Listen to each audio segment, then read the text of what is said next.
What's up everybody? Welcome back to the channel. And as you can see today, we've got a little bit different of a setup, different background, different everything.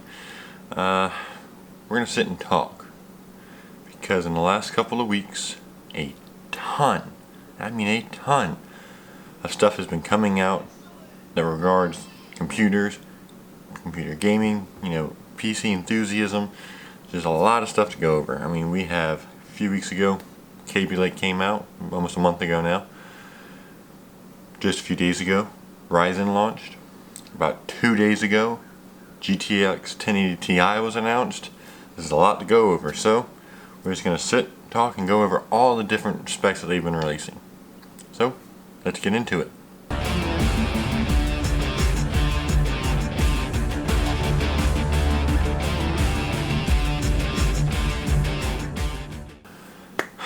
So to start, I'm going to start with the one that's probably gotten the most coverage already throughout all the interwebs, and that's of course Kaby Lake.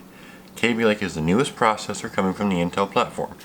A few years ago they used to do a tick and a tock. So 1 year it'd be, refreshing a processor, and then the year after that it'd be a completely new architecture, the whole nine. Well, they've done away with that because Kaby Lake is just Skylake on steroids.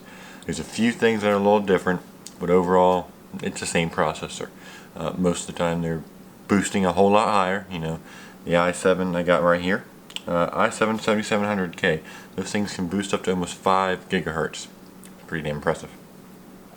They have support for Intel Optane whenever that actually gets fully released for the public. But overall there's not much improvement over Skylake if you already have a Skylake. Now if you're coming from like Ivy Bridge or Sandy Bridge, yeah, Kaby Lake is the way to go. But I'm going on, I digress. But it is new, it is the newest thing when it comes to Intel's platform. They have i3s, i5s, and i7s of course. I don't have the full listing in front of me, so I'm not going to say all the different SKUs, but there's plenty of them, I assure you. But that is the newest thing Intel's bringing out. And AMD isn't okay with that, because just a few days ago, about a week ago, they announced the pre-orders on the 22nd of February, I believe, maybe it was the 23rd, for Ryzen. Now, if I have it correct here, they have 3 processors out so far. The R7 1700, 1700X, and 1800X. Of course, numbers scaling up, better processor. The prices respectively are $329.99, $399.99, and $499.99. Roughly about half of their competing Skylake or Intel-based processors. Whereas the 1800X is supposed to compete with the 5960X, I believe, 5960K. The $1,000 processor. Where is that at? That's 6900K. i7 6900K. There it is. Okay, that's what that's supposed to be competing with. And AMD has lifted the embargo completely, so you're now seeing individual reviews coming from, product testers being released, actually showing you the specs. And overall, seems like AMD wasn't blowing too much smoke. On all of their kind of workstation oriented and content creation aspects, it seems like the 1800X is pretty much holding its own, and at times doing better. Although, as you'll see, I'll link a few videos down below, when it comes to single-threaded applications and single-thread power, Intel's taking the cake. Intel's actually extremely powerful on the single core and single thread in comparison to AMD right now. But, as one video I'll link down below will show you, from their old platform, the 8350, 9590 and all, to now, you are seeing a massive increase in performance and power delivery, and in every aspect they are improving in what they had before. And it is very possible we could see some price drops coming from Intel, because whereas they're not outdoing Intel on every aspect, they're definitely putting pressure on Intel to either increase Intel's power or lower the price of their processors and allow it a little easier to get to these high-end things, which is good for all of us. It's good for everybody. Not good for Intel, they lose money, but great for us is then we can get stuff at a whole lot cheaper price. Speaking of a whole lot cheaper price, Pascal GPUs, they've been out for a while by now. You got the 1050, 1050 Ti, 1060, 1070, 1080. Well, now we're going to get the 1080 Ti, which means a couple things. One, the 1080 is going to drop in price, almost $200. So you're going to go from a $700 card to a $500 card. Well, the power the 1080 puts out at $500 is amazing. Plus, as I have the specs right here, the 1080 Ti is one hell of a card. It has all your assumed stuff, you know, 2-way SLI, high bandwidth bridge, you get the full connectivity as just like all the other ones, the 1080 and the 1070. But the one or a couple differences are, one, GDDR5X memory, 11 gigs on the 1080 Ti. Odd number 11, but also the Titan X Pascal has 12, so maybe they're just trying to separate the two. That way the 1080 Ti didn't overshadow the Pascal Titan, but whatever. Maximum digital resolution, 7680 by 4320. For those of you that don't know, that is 8K. 8K. There's some of us that aren't even on 4K yet, and this is a card that supposedly can run an 8K monitor, which I only believe there's only 2, maybe 3 out there, unless you do some type of rigging it up or whatever, but whatever. Got here, maximum card power is 250 watts. They recommend at least 600 watts of system power. It's a 1 6-pin and 1 8-pin. But, I mean, 600 watts for your total system power, that's not by any means extravagant. A lot of people are going to be putting out similar, you know, spec systems, if not even more power going through if they have multiple cards, or an older system having to, you know, deliver power to a less power efficient card. But a cool thing about this, and a cool thing about this graphics card coming out is we, in this generation of graphics cards, are getting 4K ready cards. And what I mean by that is we're getting cards that can, right out of the box, with maybe a mild overclock if they don't already have a factory overclock, play games, AAA titles at, I'm not going to say 100% maxed out settings, but high to very high settings in 4K, and hit around that 60 frame mark. I mean, that's the sweet spot all of us want to get when we come to gaming. That's just 60 frames is what you want to hit, if not more. These cards, and hopefully the 1080 Ti will blow the former out of the water, but are able to play like GTA 5 at 4K, high settings, and you're getting like a 55, 56 frames per second at 4K and at high settings. That's a demanding game. There's a lot to process when you're going through the city or going through the desert in that particular game. Metro Last Light, a lot of stuff to process, a lot of shadows, a lot of, you know, lighting going off in the distance. There's a lot to process in that game. Playing that game at 4K is a pretty big ordeal. 1080 was able to handle it very well.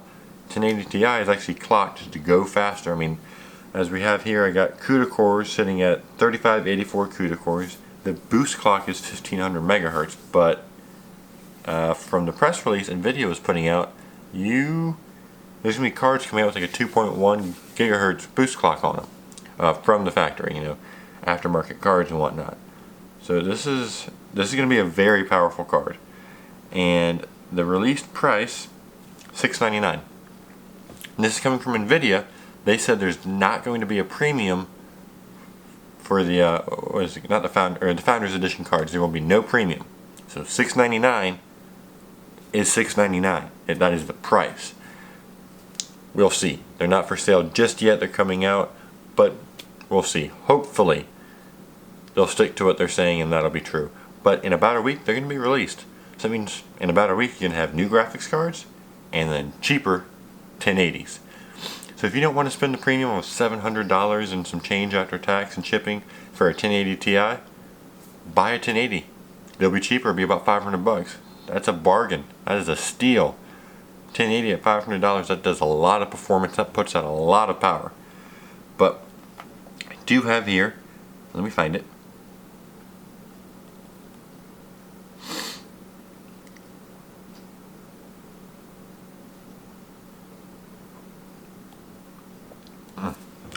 Coming right here is going to be coming from the PCGames.com. GTX 1080 is basically a rebranded Titan X. It's the GPU 102 architecture. and it just has a 1 less gig of memory. Now let me remind you guys, a Titan goes for $1,200 right now. $1,200. For the price of a Titan, you can go out and build a kick-ass complete system with the possible monitor and peripherals, a good system. Or you can buy one graphics card. One. They're saying the 1080 is pretty much the same card with just 1 less gig of memory. So unless you are really taxing the hell out of this card, rendering out multiple videos, maybe an extremely high input 4K video being rendered out, I mean something insane, you probably won't put a 1080 Ti, a single card 1080 Ti at its maximum memory limit. That's a lot. I mean, even when people are using dual 980 Ti's, which I think dual 980 Ti's give you 12 gigs of memory, most people weren't hitting a 12 gig limit on their games. But I mean, that's really exciting. I mean, we can get cheaper graphics cards and cheaper processors thanks to what Nvidia and AMD are doing successfully. Mostly on the AMD side, successfully. They are successfully releasing processors and CPUs that are actually putting up a fight against Intel, which we haven't seen in a long time. About 5 or 6 years, we have not seen that.